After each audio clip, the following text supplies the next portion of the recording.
Eres Dios eterno, solo tú eres bueno, Dios incomparable eres tú. Nunca me separaré de tu gran amor, eres mi Señor, mi Salvador.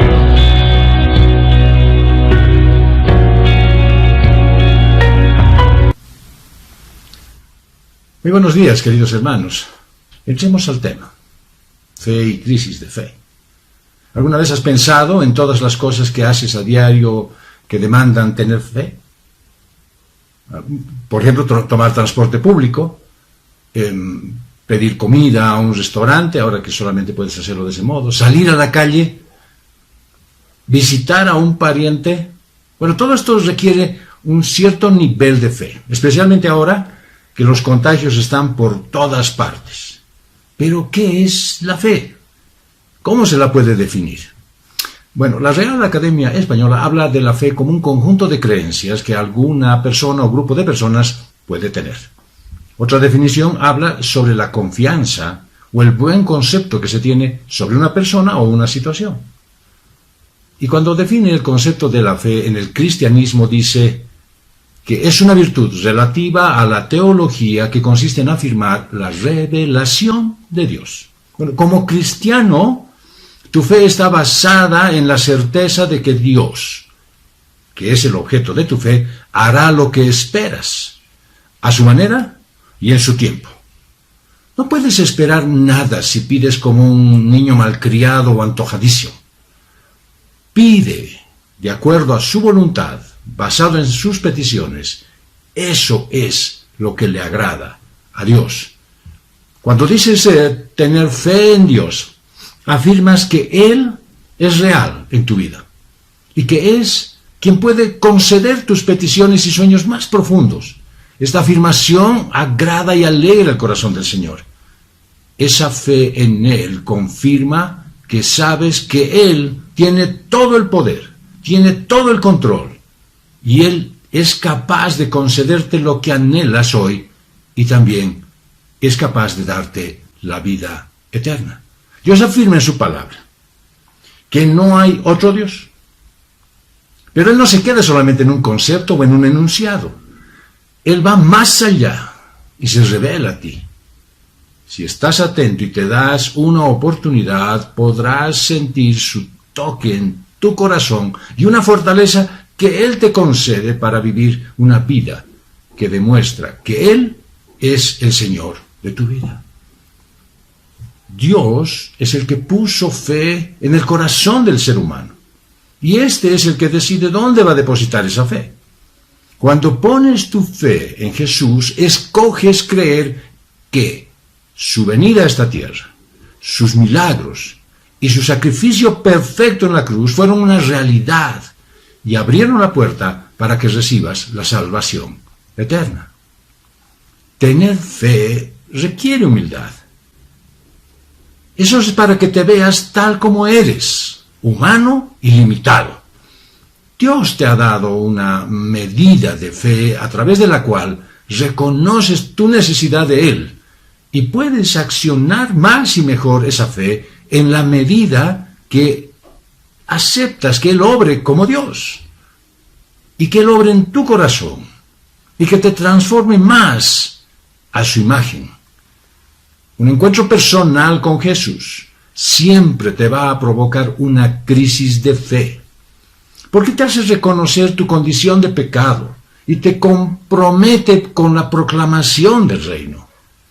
Los seres humanos vivimos entre la fe y la crisis de fe. Si bien en algunos momentos sentimos una fe plena en Dios, en otros momentos dudamos hasta de su existencia.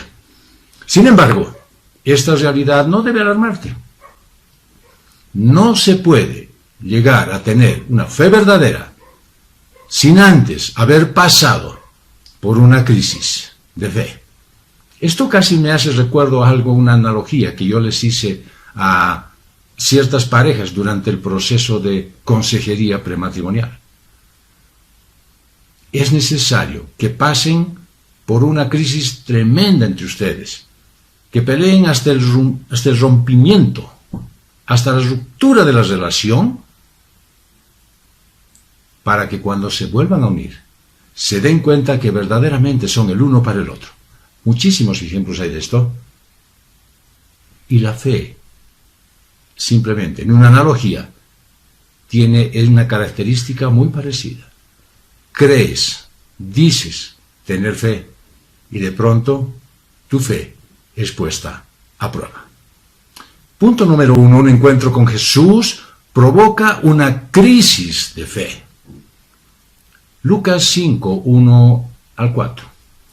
Aconteció que estando Jesús junto al lago de Genesaret, el gentío se agolpaba sobre él para oír la palabra de Dios. Y vio dos barcas que estaban cerca de la orilla del lago, y los pescadores, habiendo descendido de ellas, lavaban sus redes. Y entrando en una de aquellas barcas, la cual era de Simón, le rogó que la apartase de tierra un poco. Y sentándose enseñaba desde la barca a la multitud. Cuando terminó de hablar, dijo a Simón: boga mar adentro y echa vuestras redes para pescar.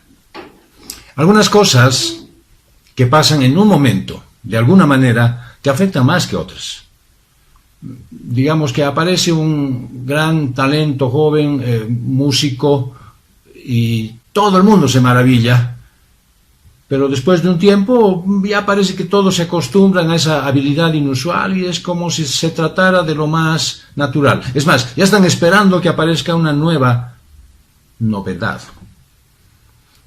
Esta es una historia que pasó en un inicio del ministerio del Señor Jesús. Esta vez casi pasa inadvertido para Pedro y sus compañeros de trabajo. Bueno, así es Jesús. Siempre llega a tu vida cuando no lo esperas. Y a veces no lo llegas a notar. No llegas a percibir que ya está Él ahí, hasta que se manifiesta con claridad. El capítulo 4 de Lucas termina diciendo: siendo ya de día, salió y se fue a un lugar desierto, y las multitudes le buscaban. Acudieron a él y le detenían para que no se apartara de ellos. Pero él les dijo: me es necesario anunciar el evangelio del reino de Dios a otras ciudades también, porque para esto he sido enviado. E iba predicando por las sinagogas de Galilea. El capítulo 5 empieza con este relato.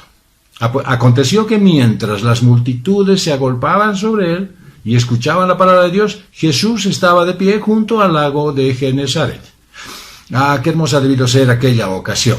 Allí Jesús de Nazaret hablaba la palabra de Dios, pues nadie más que él podía haberla anunciado con tan perfecta veracidad y claridad. Él es el Hijo eterno de Dios. Él tiene las palabras de vida. Y sigue el relato diciendo que vio dos barcas que estaban a la orilla del lago. Los pescadores habían salido de ellas y estaban lavando sus redes. Bueno, hasta aquí todo parece rutinario. Y es la cosa más común en un lugar así como ese, a pescadores lavando sus redes a la orilla del mar de Galilea. Sin duda, y como siempre pasa en situaciones como esta, toda clase de aves han debido estar revoloteando alrededor para tratar de comer los desperdicios de la pesca. Al entrar él, dice, en una de las barcas, la que pertenecía a Simón. Yo me pregunto, ¿qué pasó para que Jesús eligiera esa barca? Era la barca de Pedro. Y mira las palabras con mucho cuidado. Pidió a éste que la apartase de tierra un poco. Luego se sentó y enseñaba a las multitudes de la barca.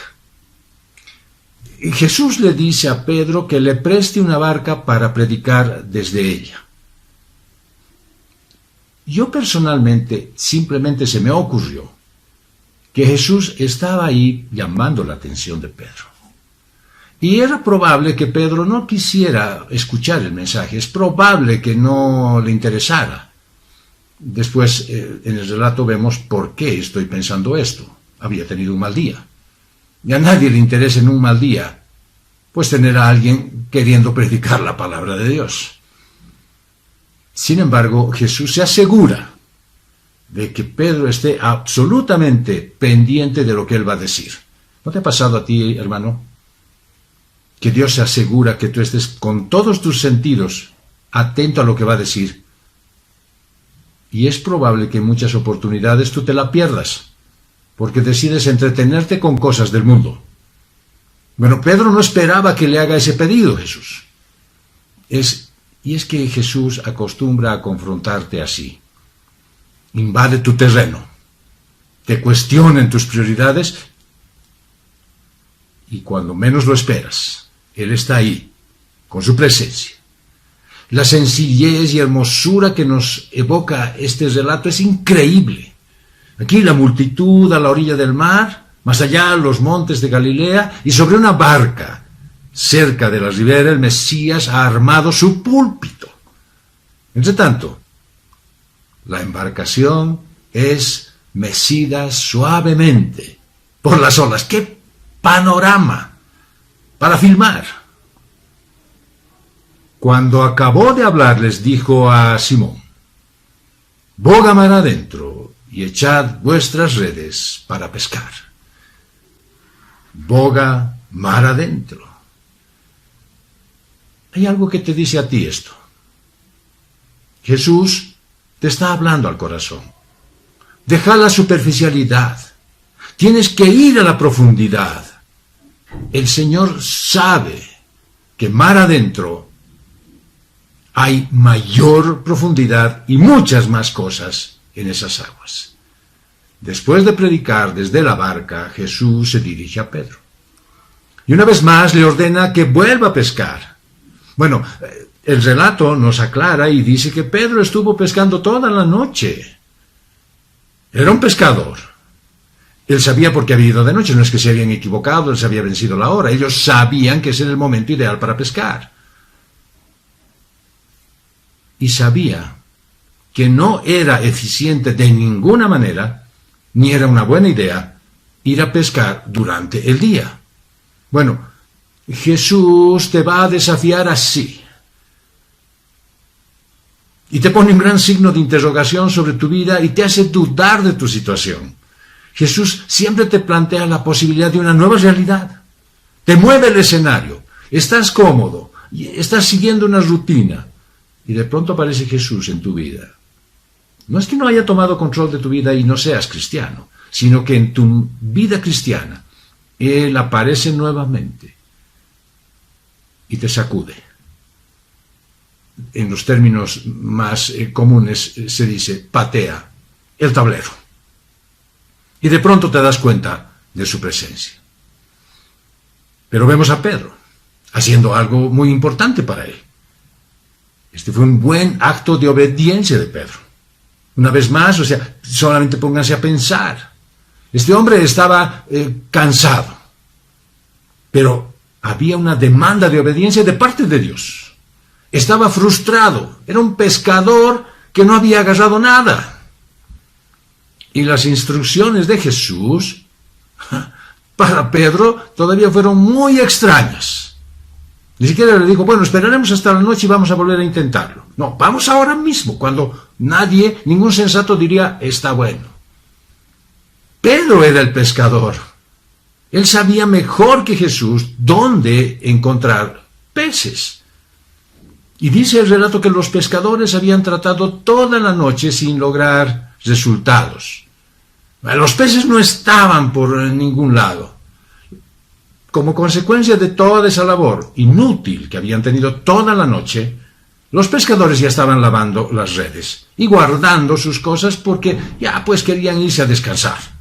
Ya estaban listos para retornar cada uno a su casa, como si fuera viernes en la noche, listos para ya no salir más.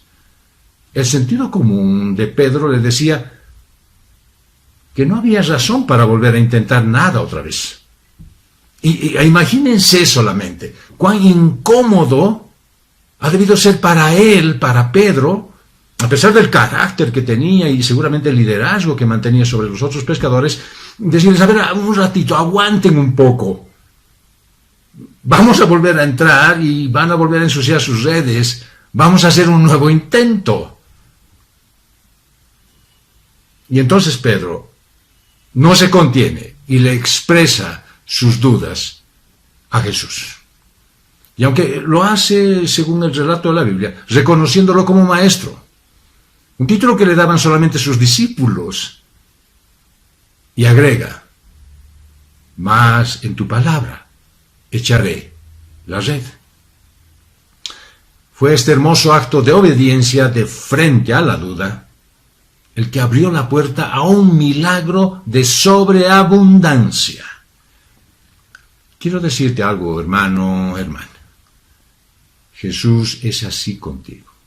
Él sigue obrando de la misma manera, solamente cuando obedeces los mandatos del Señor. Incluso cuando esos mandamientos te parecen que son muy exagerados, puedes probar su poder y recibir sus milagros. Este es un milagro de sobreabundancia, pero no es único, no es exclusivo, no es además aislado. ¿Ya te acuerdas lo que hemos estudiado la anterior vez? El maná en el desierto en Éxodo 16. Era un milagro de sobreabundancia. La medida de la harina de la viuda en Primera de Reyes 17, 8 al 16 también. Era todo lo que tenía y apareció sobreabundancia y nunca faltó.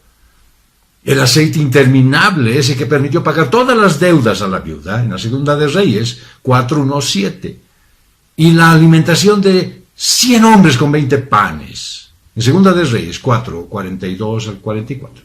El Evangelio de Juan reporta otro milagro de sobreabundancia, la multiplicación del vino en las bodas de Caná, en Juan 2, 1 al 11. Bueno, todos estos milagros de sobreabundancia tienen características comunes, satisfacen necesidades humanas y demuestran el poder de Dios a través de la fe y obediencia de las personas.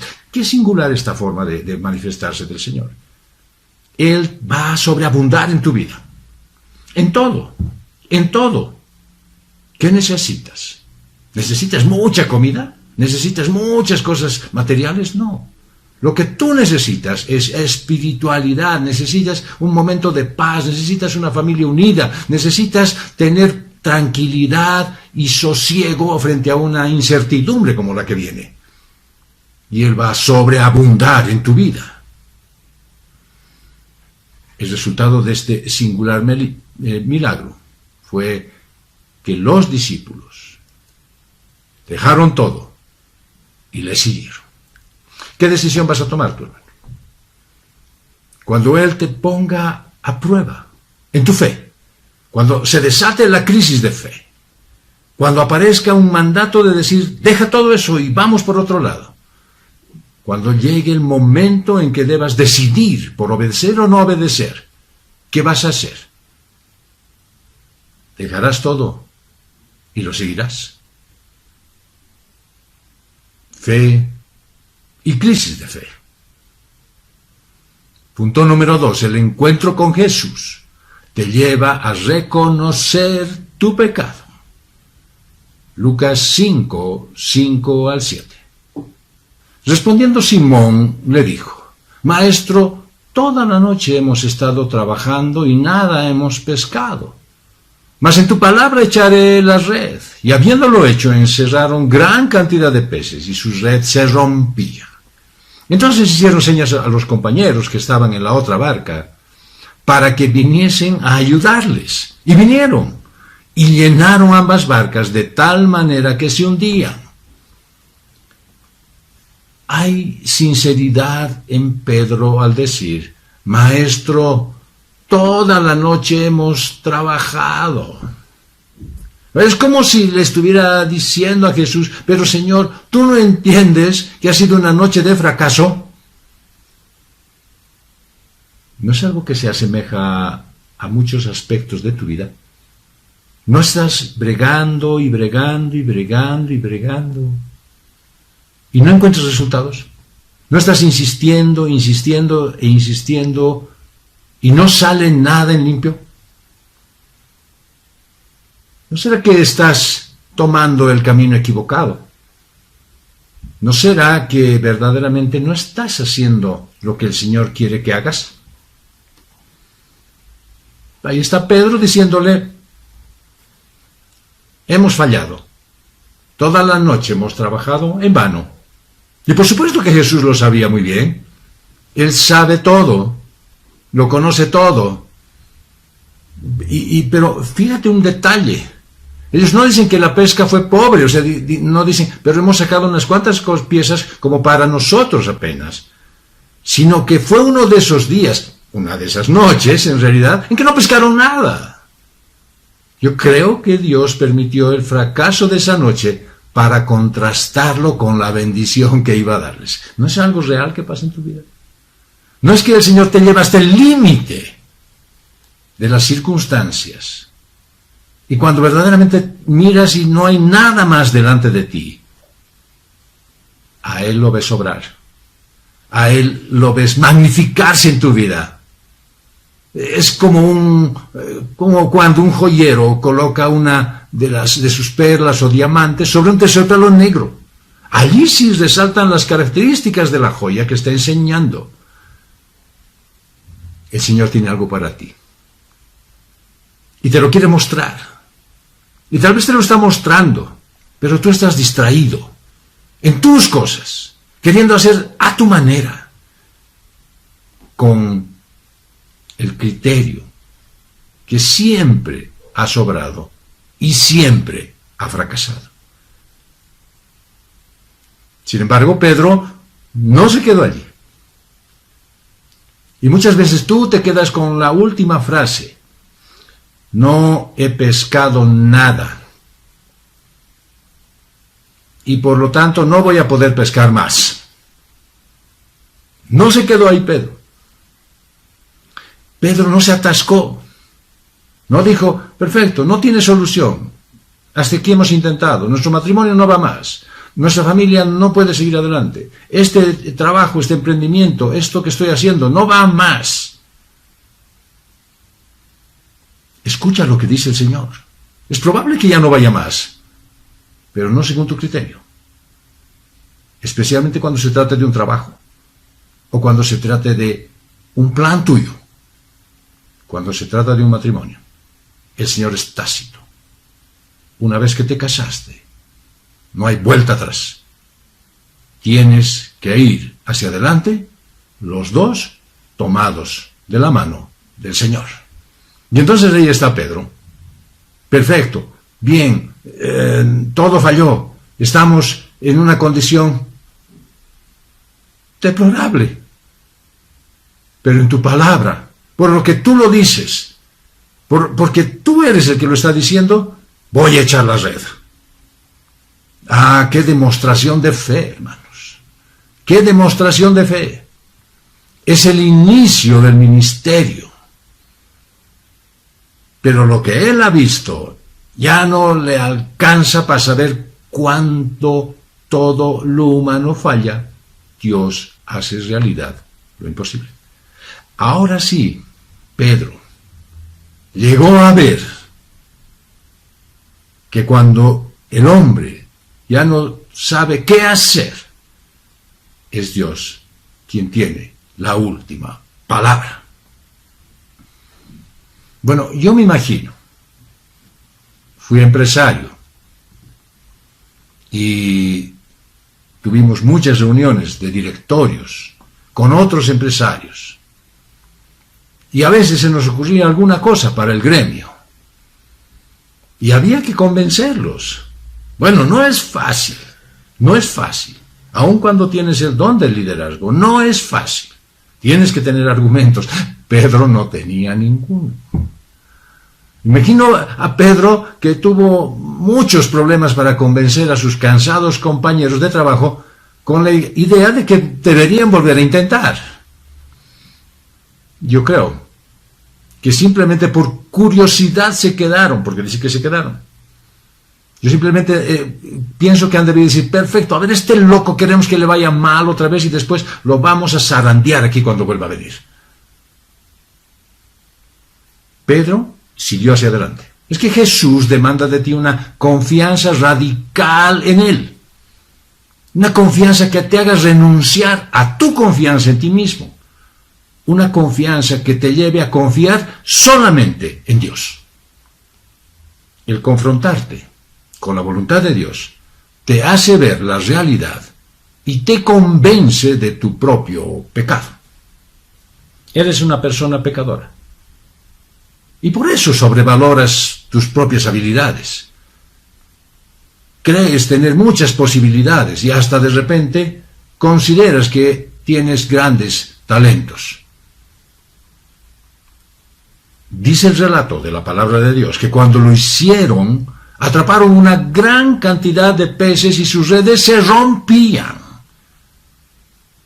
Hicieron señas a sus compañeros que estaban en la otra barca, para que viniesen a ayudarles. Ellos vinieron y llenaron ambas barcas, de manera que se hundían. Hubiese querido ver la cara de esos curiosos que se quedaron para zarandear a Pedro, si es que lo hicieron por ese motivo. Ver que de pronto empezaban a sacar sus redes con tantos peces y las echaban a la barca, que la barca empezaba a hundirse. Y tienen que pedir ayuda, por favor, vengan, aquí hay muchos peces. Pedro, con su gran experiencia de pescador profesional, había visto en su oficio días buenos y días malos. Pero nunca había visto algo así. La red estaba a punto de romperse y reventar debido a que había muchos, pero muchísimos peces atrapados. ¿Por qué Jesús hace este milagro de una pesca tan abundante? El versículo siguiente dice que los barcos casi se hundían, es decir, que estaban tan cargados y rebasando su capacidad. Ahora, aquí hay un detalle importante y precioso. Los barcos casi se hundían. Pero no se hundieron. Si todo lo que hubiesen sacado estos pescadores hubiese sido una buena pesca, quizás, el doble de lo mejor que pescaron en toda su vida, entonces habrían pensado que fue una gran casualidad y que se habían encontrado, por fortuna, con un gran banco de peces. Pero el hecho de que las barcas estaban como para hundirse, muestra el principio de que el Señor puede llenarte de bendiciones hasta el tope. El apóstol Pablo lo dice muy claramente. Pero todo lo he recibido y tengo abundancia. Pero todo lo he recibido y tengo abundancia. Estoy lleno, habiendo recibido de Epafrodito lo que enviasteis. Olor fragante, sacrificio acepto, agradable a Dios. Mi Dios pues suplirá todo lo que os falte conforme a sus riquezas en gloria en Cristo Jesús. Al Dios y Padre nuestro sea gloria por los siglos de los siglos. Amén. Estoy lleno. Tengo lo suficiente. ¿Qué sería? ¿Tenía 4 carrozas? ¿Tenía 2 mansiones? ¿Tenía un gran número de reses? ¿Tal vez tenía una flotilla de barcos? No, Pablo tenía contentamiento. Pablo estaba feliz por lo que el Señor le había dado. Estaba contento con lo que tenía. Y como está tan feliz, les dice, yo sé que el Señor me va a dar mayor gozo a mí porque ustedes también serán bendecidos. Hermano, cada vez que yo recibo una bendición, pienso en ti. Cada vez que Dios se manifiesta a mi vida, pienso en ti. Y deseo que Él también lo haga de esa manera. Y que tú lo recibas de la forma en la que lo recibo yo. Agradecido. Sabiendo que es suficiente. Sabiendo que es abundante. El Señor sabe cuánto puedes tolerar. De la misma manera que sabía cuánto peso podría soportar la barca, a pesar de que estaban tan cargadas, Él conoce todos los límites. Y esto me trae un recuerdo de unas palabras del apóstol Pablo. No os ha venido ninguna tentación que no sea humana, pero fiel es Dios, quien no os dejará ser tentados más de lo que podéis soportar, sino que juntamente con la tentación dará la salida, para que la podáis resistir. Él conoce todos los límites. Qué consuelo y alivio es saber que Dios conoce todo lo que puedes resistir, hasta dónde Él te puede bendecir antes de que peques, y hasta dónde Él te puede probar antes de que te rindas. Las palabras de Jesús llevaron a Pedro a evaluarse a sí mismo. Y es cierto, de alguna manera Jesús pone en tu mente la duda existencial.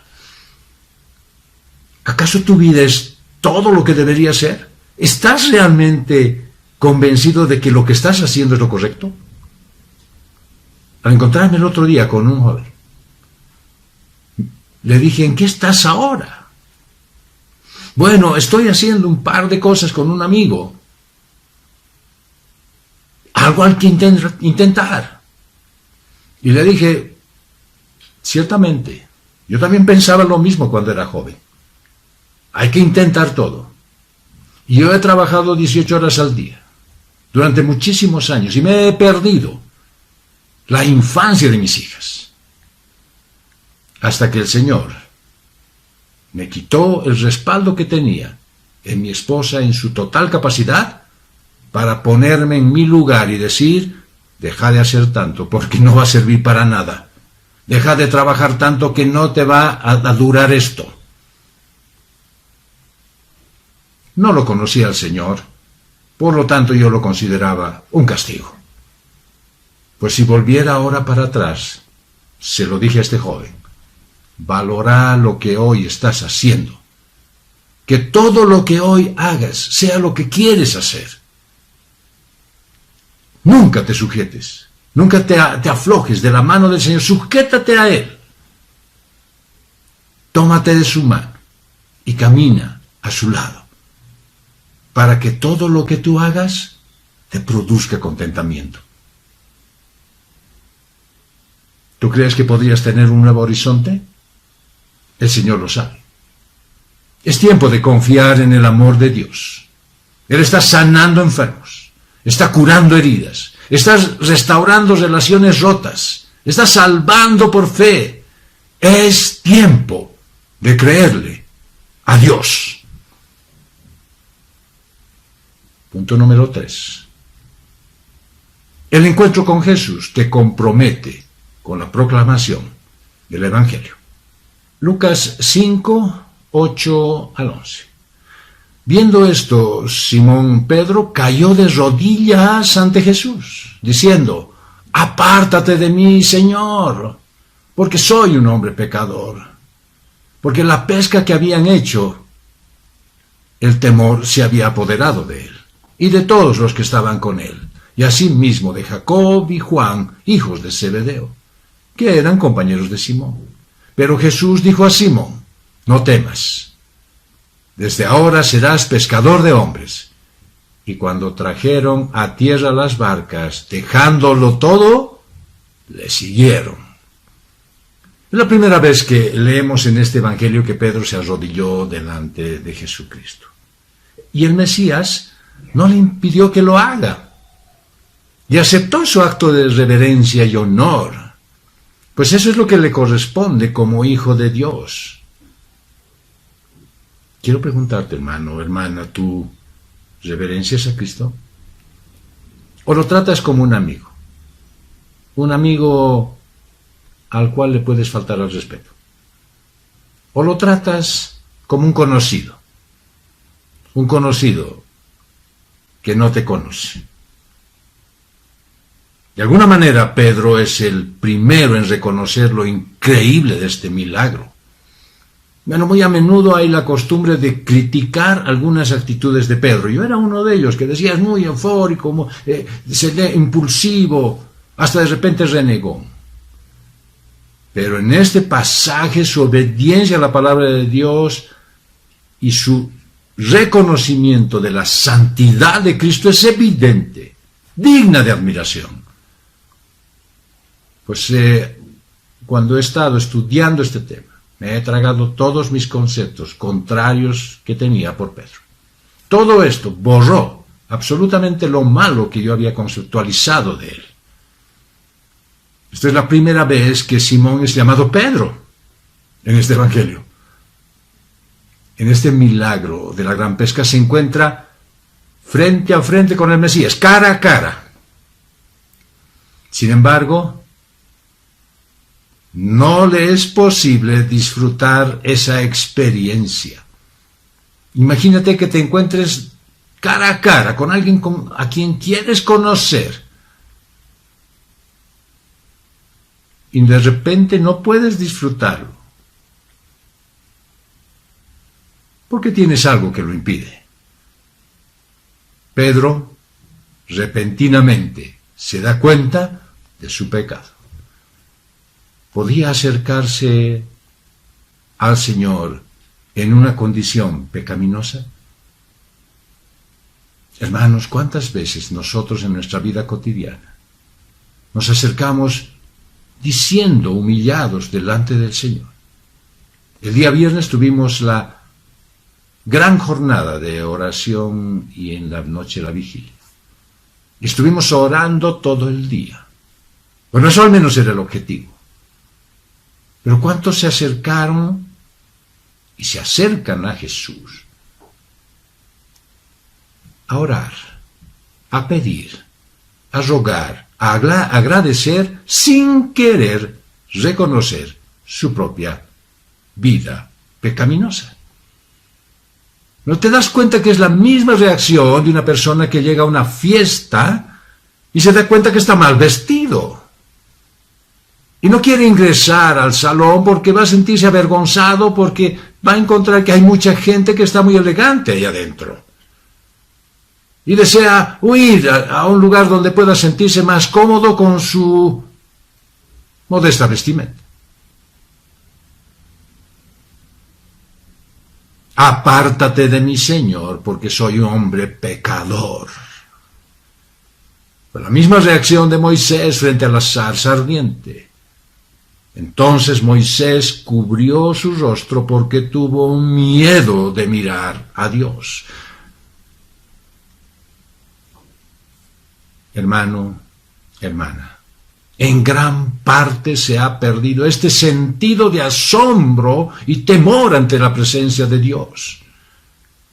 En su lugar se adora al altar de la ciencia y la tecnología, que todos los días presenta una nueva maravilla. Todos están esperando la vacuna y siguen mirando los éxitos de los científicos y han apartado la mirada del único que tiene la salida a esta pandemia. Se adora el altar de la autoestima. Inclusive hay resistencia ante alguna sugerencia de inclinarse ante Dios. Hasta se sienten con el derecho de imponer sus condiciones para aceptar las de Dios. Pero tú, querido hermano, querida hermana, eres diferente, eres santo, apartado, distinto. Y entonces en tu momento especial de esa tu vida espiritual puedes arrodillarte en adoración ante la presencia de Dios, reconociendo con gratitud a Dios por cada día que tienes vida. Lo puedes hacer con la libertad que Cristo te dio, pero debes hacerlo reconociendo su grandeza, su soberanía, con sumisión, con humildad, confesando tus pecados.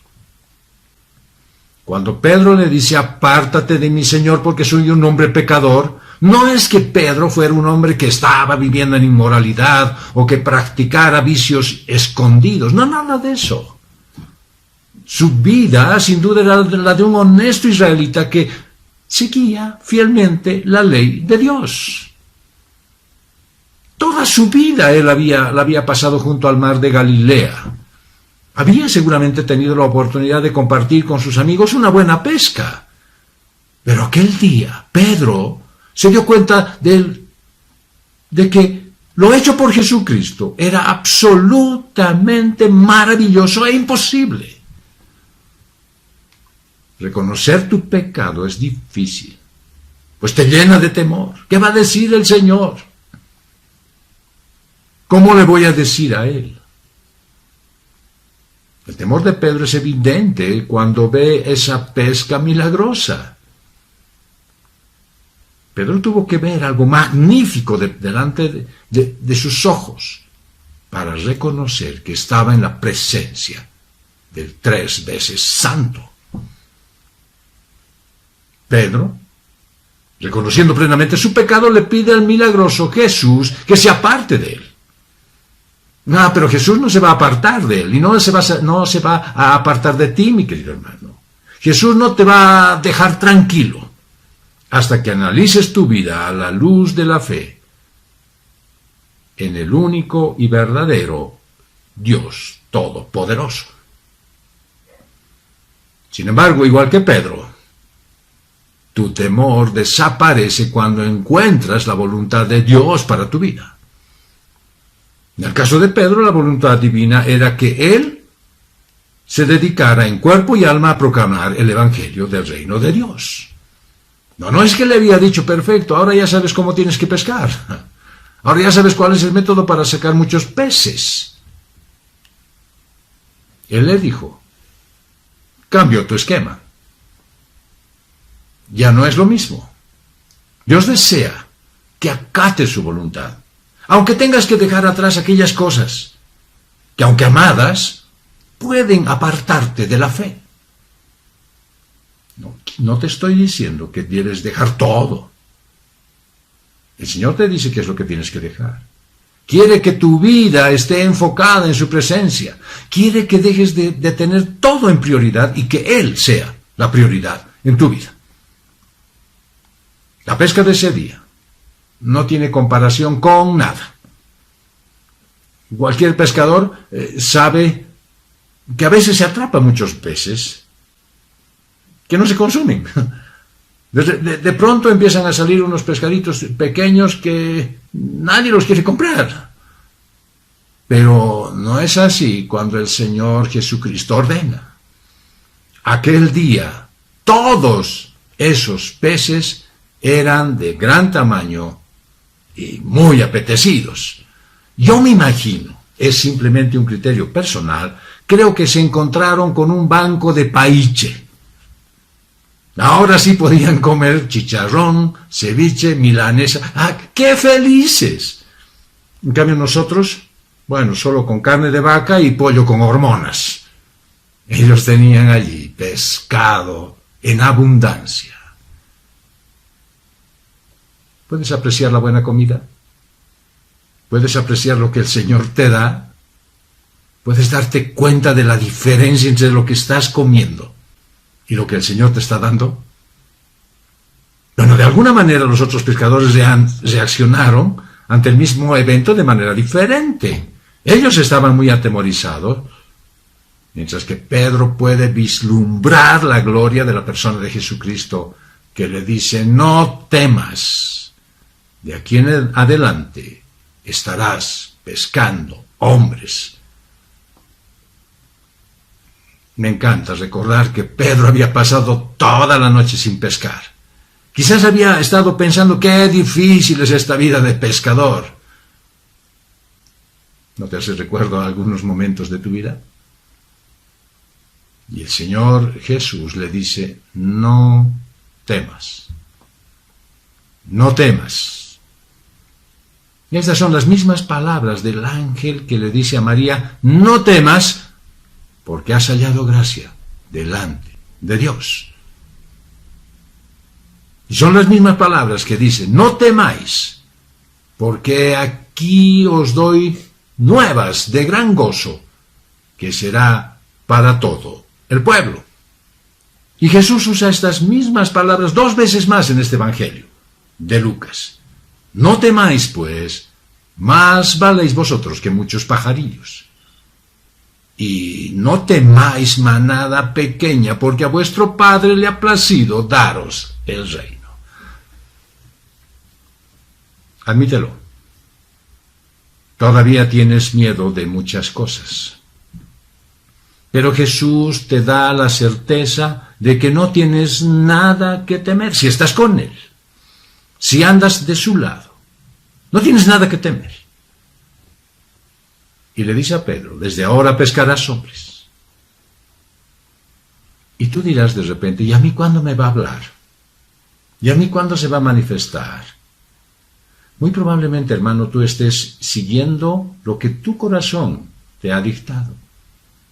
Y no estés escuchando la voz de Dios, porque ya has escuchado tu voz.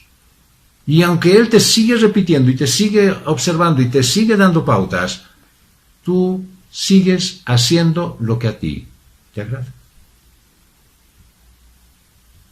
En este caso, el énfasis está en el papel que los discípulos tendrán en la evangelización.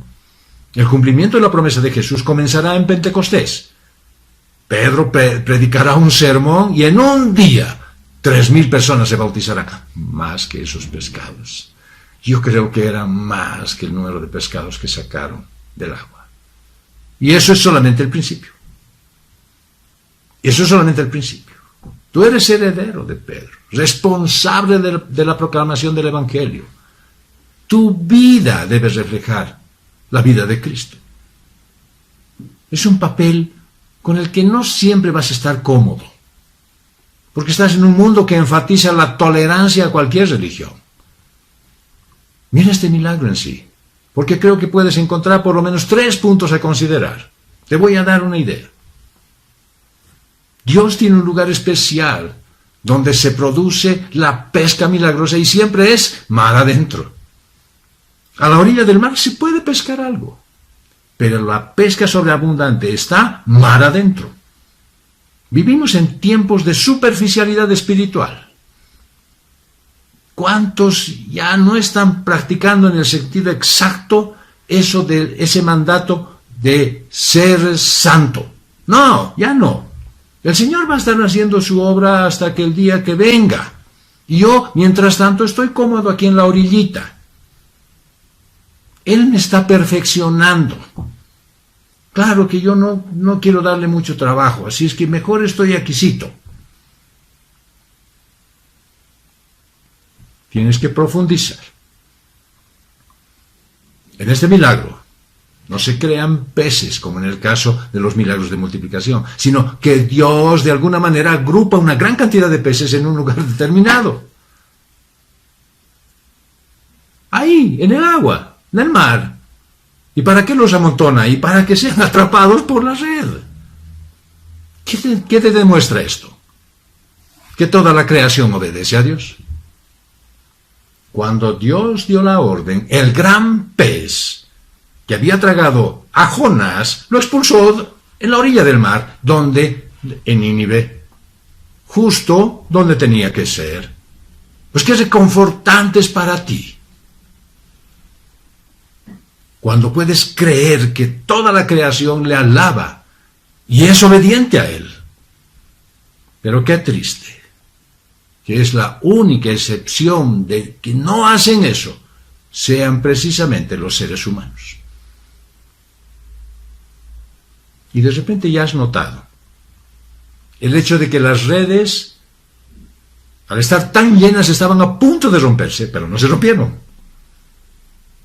Y los barcos estaban a punto de hundirse, pero no se hundieron. Aunque creas tú que es un milagro más, el hecho de que el corazón de Pedro haya cambiado al reconocer la santidad de la persona de Jesucristo es algo que solo Dios puede dar. ¿Tú crees que alguien es demasiado duro para ser cambiado por el Señor? ¿Tú crees que lo que les estás diciendo a tus hijos, a tus papás, a tus hermanos, es inútil?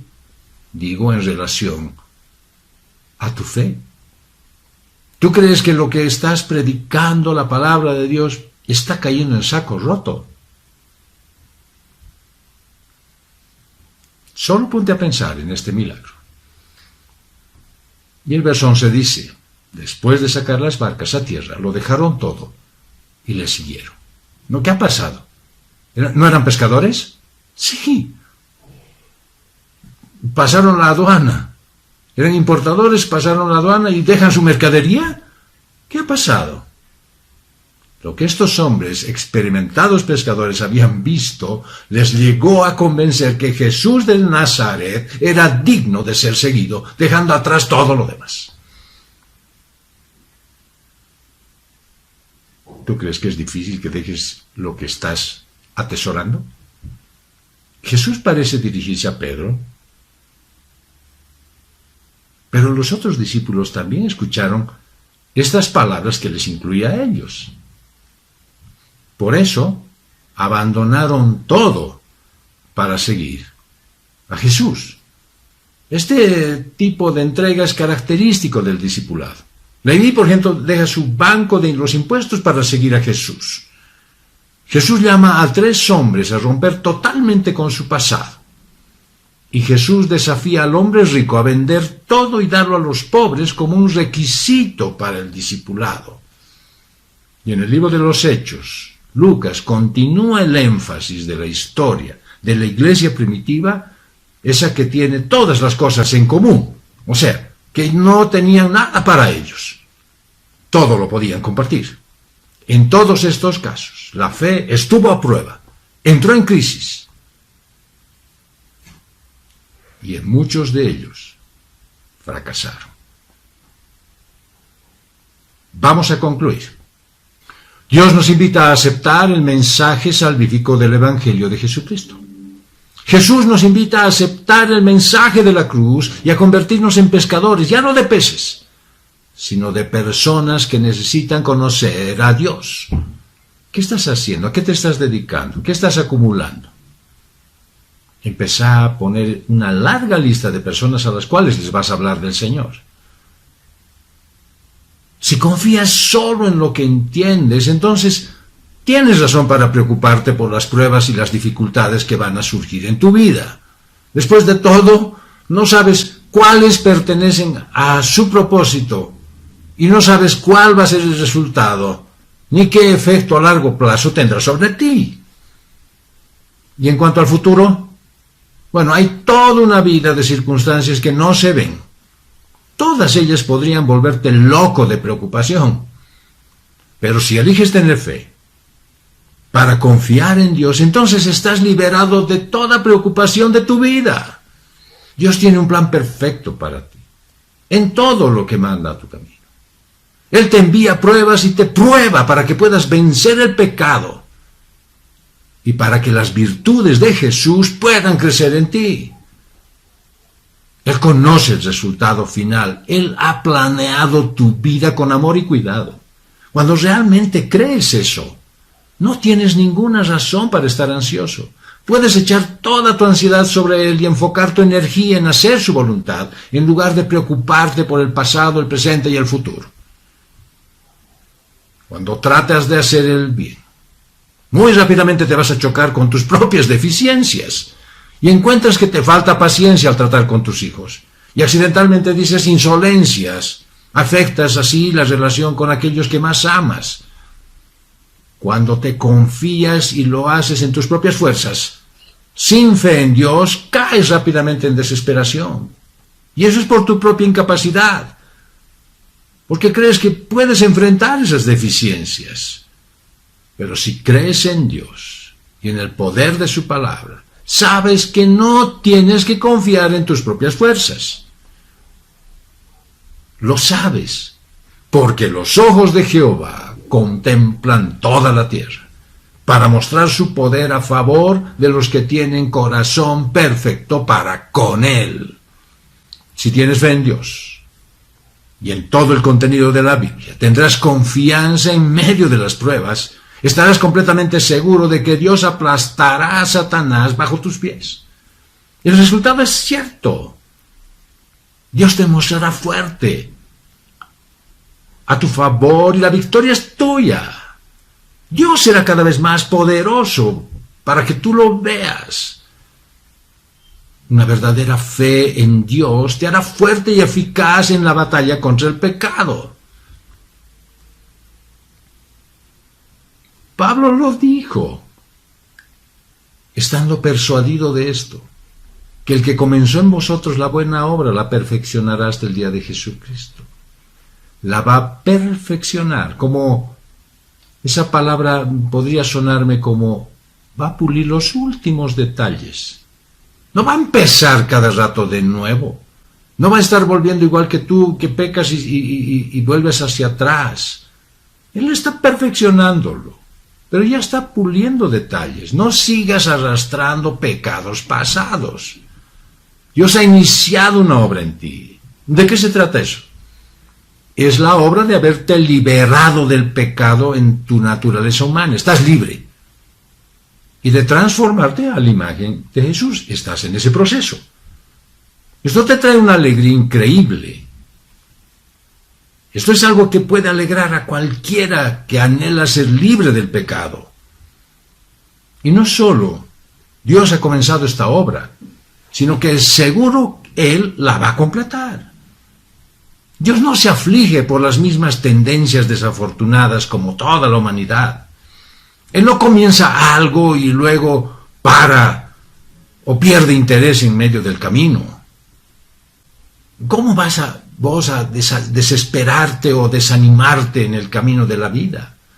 Si tienes fe en Dios y su palabra, en sus promesas de transformarte, en su poder para ayudarte a vencer el pecado, no necesitas nada.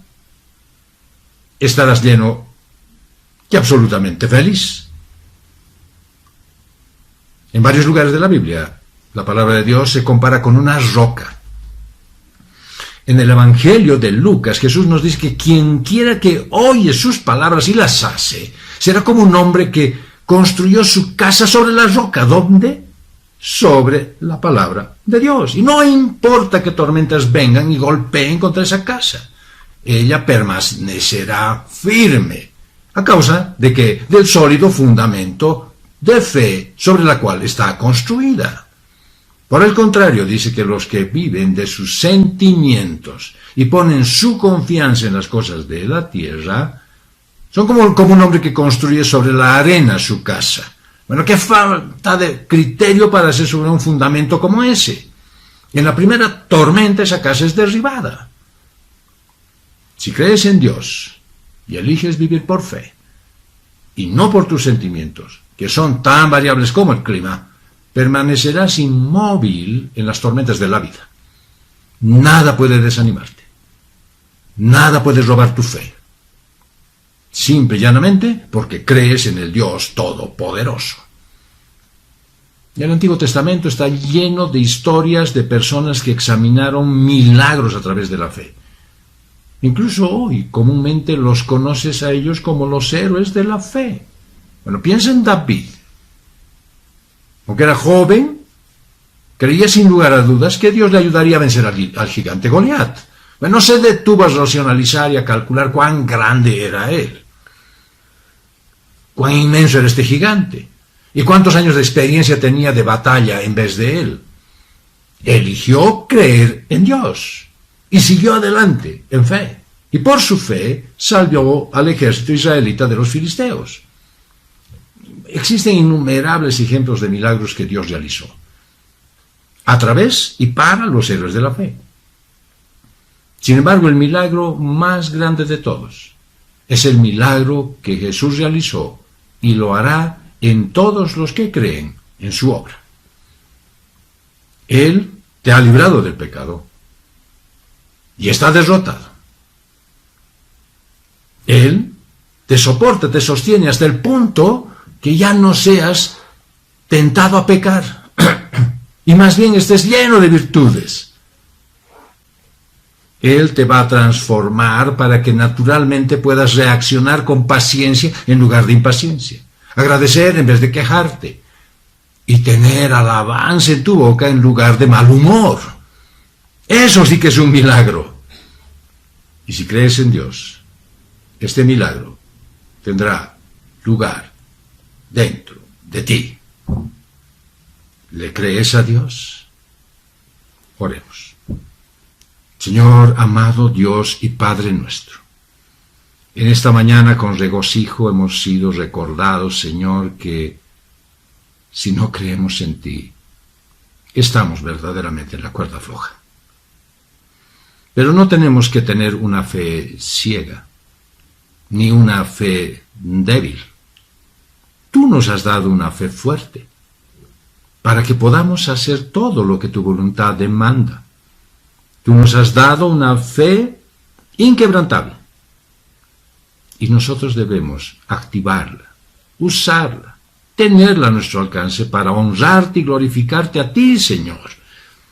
No para satisfacer nuestros gustos ni nuestros apetitos, sino para que tú, Señor, seas reconocido como el Señor de nuestra vida. Por eso, Padre, en obediencia a ti, hemos venido esta mañana y dejamos nuestras ofrendas, nuestros diezmos y aún nuestras primicias, para que tú las utilices, Señor, de la manera en la que tú quieres que sea, para que sirvan al engrandecimiento de tu obra, a través del medio que tú elijas, Señor. Gracias te damos, Padre, porque en tus manos están nuestras familias, nuestras vidas, nuestra salud, nuestros trabajos, aquellas fuentes de ingreso, aquellas fuentes de tranquilidad para nosotros. Y nuestro conocimiento y sabiduría están en tus manos, Señor. Permítenos gozarnos cada día de eso y que los avatares de esta vida nunca más nos aparten de tu lado. Señor, nos hemos fijado hoy que tú has hecho un milagro de sobreabundancia y que ese grupo de personas que fue beneficiado no se quedó con ese poco resultado del milagro. No se quedaron contando los pescados. Te siguieron. Queremos seguirte, Jesús. Queremos que nuestra vida sea a tu lado. Queremos dejar, Señor, todo lo de este mundo. Queremos que tú seas la prioridad. Señor, tómanos de la mano hoy. Y que nuestra vida cambie. Y que a partir de mañana, lunes, Señor, seamos otras personas. Y que disfrutemos, Dios, de cada uno de los trabajos que nos diste, de las ocupaciones y de las tareas. Y que a través de eso te honremos a ti, Dios único y santo y poderoso. Gracias te damos, en el nombre de Jesús. Amén. Queridos hermanos, cuánto anhelamos estar reunidos en congregación. No sé cuánta es tu necesidad de querer ver a tus hermanos, aquellos con los que te encontrabas, tal vez todos los días. No dejes de congregarte. De lunes a domingo tienes reuniones en la iglesia. No dejes de hacerlo. Invita a aquellos que amas, a aquellos que no los amas también. No sabes cuántos se encontrarán contigo allá en el cielo. Disfruta cada día que el Señor te ha regalado. Aférrate con toda tu fuerza a su mano y sigue por fe, creyendo que Él es capaz de hacer todo lo que te ha dicho. Que cambie tu forma de pensar para que puedas creer. Porque claramente la palabra de Dios dice que sin fe es imposible agradar a Dios. Que esta semana sea una semana de fe. Que esta semana podamos cada día despertarnos y decir: estoy en tus manos, Señor Jesús. Y quiero que este día tú te glorifiques en mi cuerpo. Y que todos te vean a través de mí. Quiero que mi trabajo, que mis actividades, que mi vida, mi forma de ser, mis reacciones, mi forma de pensar, todo te glorifique a ti. Ojalá tengamos una linda semana. Yo sé que es así. Cuídense, esta vez sí que es grave. No sabemos dónde están los contagios. No sabemos cuántos más serán contagiados. Tomemos todas las precauciones que sean posibles, pero sobre todo, fortalece tu cuerpo con la palabra de Dios para que espiritualmente esté firme y no caigas, y para que físicamente también hayas tomado todas las medidas de seguridad que suben tus defensas y hacen que estés firme como si tuvieras la armadura del Señor. Esta pandemia nos ha mostrado una pequeña situación. Nos ha reunido, nos ha congregado en pequeños grupos que son nuestras familias con un solo propósito, de que creamos más en Él. Claramente lo dice la palabra de Dios. Mandé plagas delante de mi pueblo. Y si mi pueblo se humilla y me reconoce como único Señor, retiraré todo aquello. Está en tu fe creerle a Dios. Que Dios te bendiga, querido hermano, querida hermana. Te amo de todo mi corazón y anhelo que siempre estés bien. Y no te olvides estar en contacto con nosotros, conmigo, para que sigamos orando, para que ore por ti. No te olvides que la oración del justo puede mucho. Que tengas linda semana. Fue una producción de Comunidad Cristiana de Restauración.